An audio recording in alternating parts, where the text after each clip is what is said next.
What's up, chums? Sharky here. So, a while back, I made a video called Bad Business Practices, and the video did really well. A lot of people left some good comments, and some people shared their own experiences, and I really enjoyed making that video because a lot of it came from like personal experience. It was kind of like a vent for me, I guess. But today we're gonna look at the flip side. So this video is gonna be bad customer behaviors. I am sure that we have all been guilty of at least one of these at some point in our lifetime. No one is the perfect customer, let's be real. So the first thing that I want to talk about is not really reading the listing or understanding what you're paying for. I've had this happen to myself, like as a seller. I actually have like a personal experience off the top of my head where this happened. I was on eBay selling a pair of Vans shoes, and I said in the listing that the shoes were damaged, like they had been cut. I said in the listing that they are damaged, and that by purchasing it, you fully understand that. So I get this guy who buys my shoes. Everything's fine, he pays on time and everything.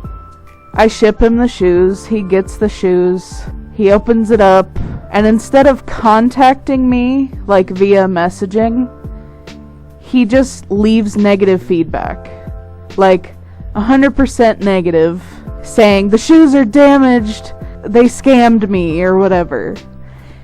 And once you leave feedback, there's nothing that you can really do to remove it unless you like contact eBay.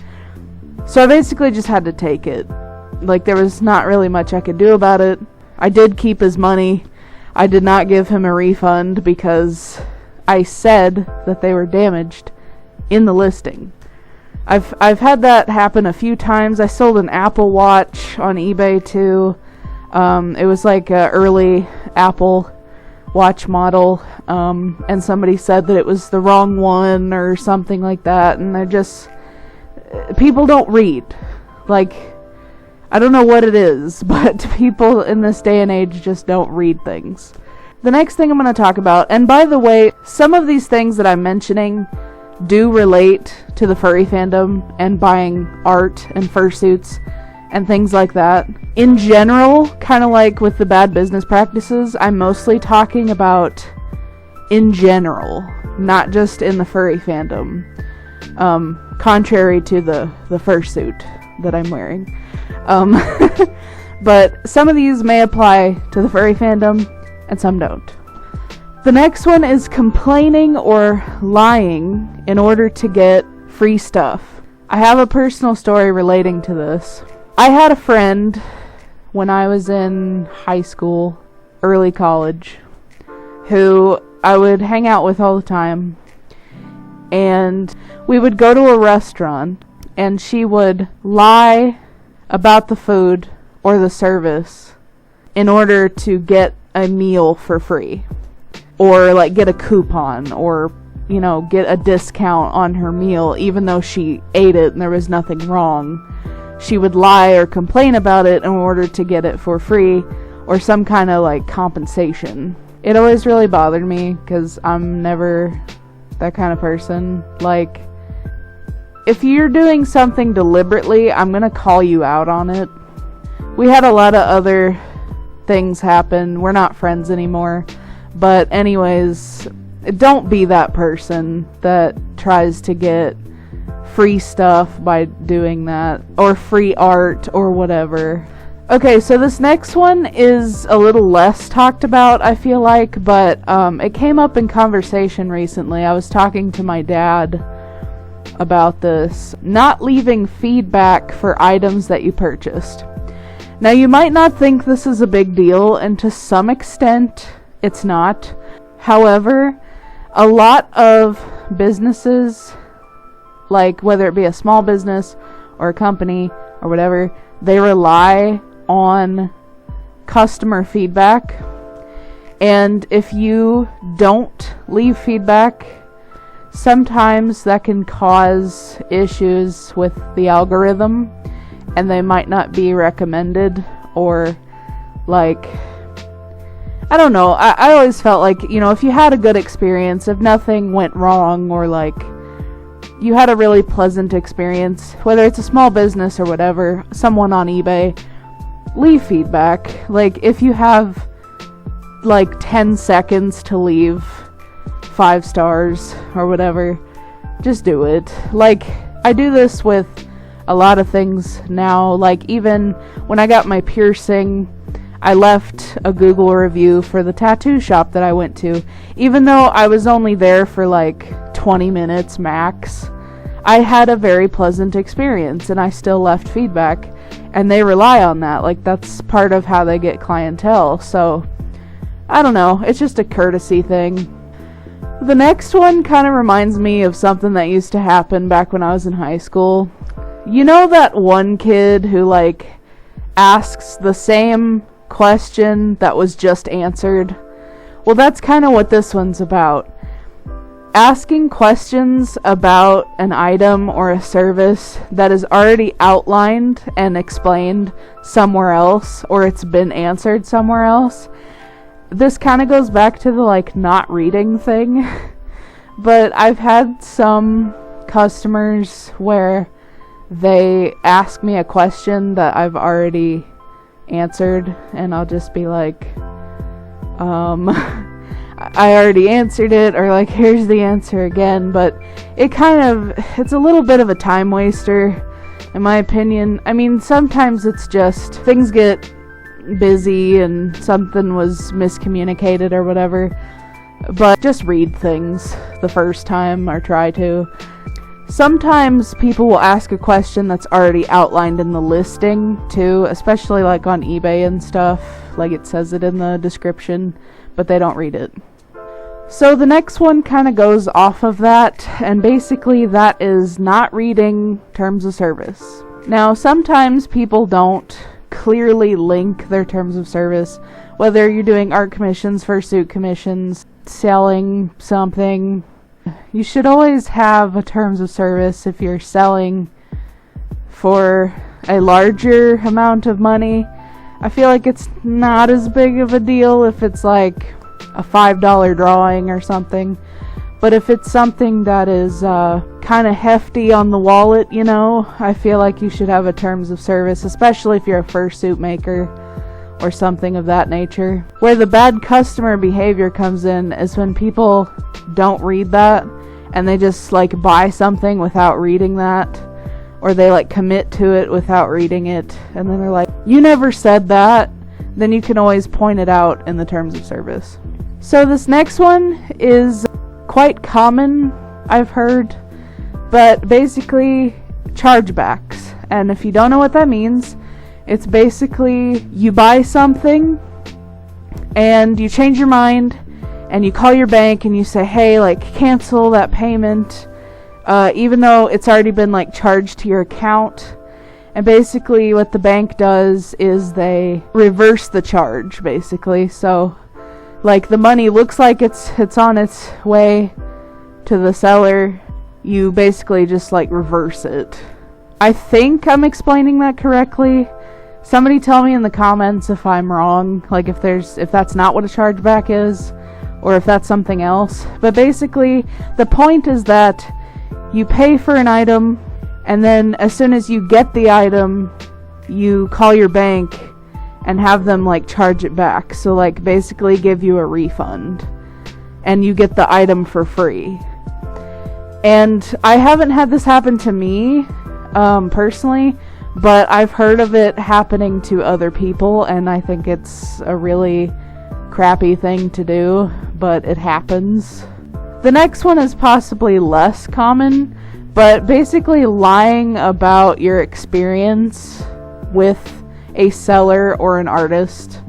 The best example that I could give of this one is like, say you had a really good experience or just an okay experience, like, you know, things worked out, and then somebody asks you, you know, like, is this place any good, or like, you know, would you recommend this person or this company or whatever, and you say like, oh no, it's terrible, like, it's like you find things to complain about even though everything was fine. Don't be that person. So this next one kind of goes hand in hand with the chargeback thing. Lying about not receiving an item in order to get an item for free or to get a refund. So I've seen this happen in both of those situations where somebody will get the item that they paid for and then say like, oh, I never got it. And then the seller gives them a refund. So they get to keep the item and their money, and they basically got an item for free. The other part of that is like, you say you didn't get an item in order to get another one. So instead of a refund, you want another piece of art, or you're trying to get something for free, but you're basically lying. The next one I see a lot. And it's also something that I have probably done in the past, I'm sure. But basically, blaming the seller, okay, or the artist, fursuit maker, fill in the blank, for postal service mistakes. So nowadays, during, you know, these difficult times, everybody knows that the U.S. Postal Service has taken a nosedive in the last couple months, and they're really struggling, which I think is only half their fault, but that's besides the point. The point is that there's not always going to be someone that cares handling your packages. However, you shouldn't blame a postal worker's actions on the person that you bought the item from. That doesn't make any sense to me. People have also done that to me. Like, they've bought an item from me and they either said like, oh, it wasn't packaged properly. That's incorrect. I use a crap ton of tape, and I always use really good packaging materials. But anyways, they also say that, you know, the item was damaged or whatever, and that it's my fault. And it's like, no. Like, if you wanted insurance or like whatever, like, you should have asked me about that, because that is a thing that you can apply to packages. They can also file a claim with the United States Postal Service or their postal service wherever they live for a damaged package, but that is never the seller, artist, fursuit maker's fault, because once it leaves our hands, our paws, we can't do anything about it. It's the responsibility of the Postal Service to get it to you, and there's nothing we can really do about it. So this next one is, I'm not sure how common this is, but not tipping your artist for something that is like super complex and time consuming and detailed. I don't do super detailed work. I usually turn those types of commissions down, like things with backgrounds and like, it's basically like a digital painting, and it's like crazy detailed and intricate, or maybe it's a fursuit, or I don't know, just something that an artist makes for you, and they spent a lot of time and effort, and you don't tip them. I am guilty of this. I am not a huge tipper, but that's mostly because that I don't make a lot of money. I only work part-time, so like, I really just don't have a lot of money. I know there's probably no excuse for not tipping, but it's hard for me to tip sometimes, but when I can tip, I usually do, But especially if you're having an artist make something like really, really special and time consuming, or it's like a rush or something, you should probably tip them. It kind of goes along with like tattoo artists and stuff. Like they only make a portion of their salary off of the tattoo that you bought. So like that's why they always say tip your artist, because they don't make a lot. So like it's kind of like with waitresses and things of that nature too, which I've never really had to experience that, but I can only imagine like how difficult it is. I wish the system wasn't set up that way though, but a way that you can help an artist out is to tip them if you can afford it. I know not everybody can afford to do that, like myself, but when you can, tip your artist. So we're making our way through the list here. I've got 2 more. The next one is constantly asking for changes or making things like super complicated because you are indecisive, or like you're not really being considerate of the artist or seller's time. But you're basically like making things more complicated than they need to be, or like basically asking them for free labor beyond like very minor changes. I haven't really had this happen to me, I don't think, but it's just something to be mindful about, like when you commission someone, or, you know, mostly for art. And the last one is spamming inboxes. Annoying artists or businesses and filling their inboxes with messages, either asking about an order or like when something will be done, etc., etc. I don't work well under pressure.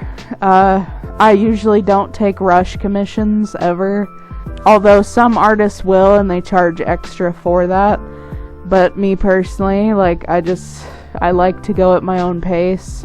It'll get done. I do it at my own pace.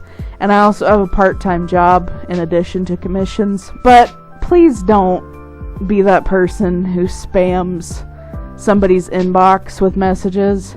Whether it's like you asking about your commission, or about when something's going to be shipped, or sometimes it's not even about your order. Sometimes people will just leave messages like, hi, hey, how's it going? How are you? Some of that stuff is fine, but when you're asking them like every day and kind of like poking them, it gets very irritating very quickly. When you're spamming my inbox, I think it's somebody asking me about a commission, but it's actually you just spamming our chat like, hey, hi, That gets old really quick. Please don't do that. It's fine to check in every once in a while, but don't spam. That is all I have for you guys today. If you have any personal experiences that you want to share with me, please leave a comment down below, and most likely I will respond to you. But it goes both ways. Whether you're a seller or a buyer, both have responsibilities. And if you do those, we're gonna have a good time. So thank you guys so much for watching, and I'll see you next time.